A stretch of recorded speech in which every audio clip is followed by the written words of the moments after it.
Okay. You ready? It's May 14th, 2023, Mother's Day, and our Amorphophallus titanum Audrey is blooming, which after a 4-year break.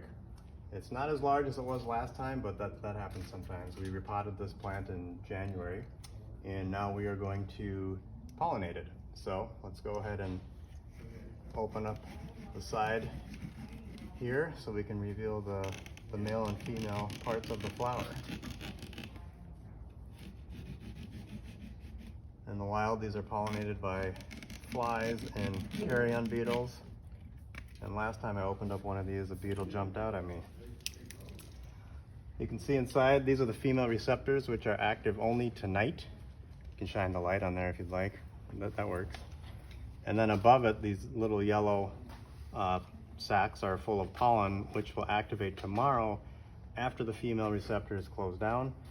And that prevents self-pollination. It prevents inbreeding, so the plants are forced to have stronger DNA.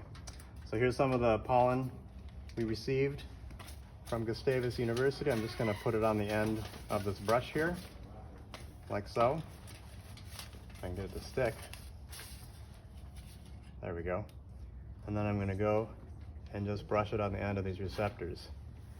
And you can see the little yellow pollen grains sticking on the end of those.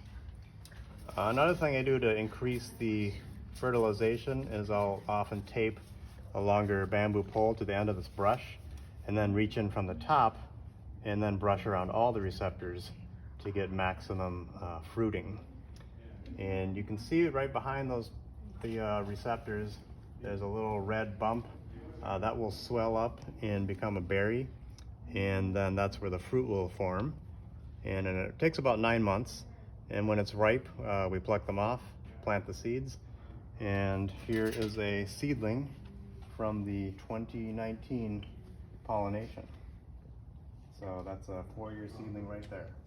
And this plant probably has, at least in Minnesota, another 6 to 8 years to go at least before it flowers. But people who live in warmer climates, they can usually do it a few years faster than we can.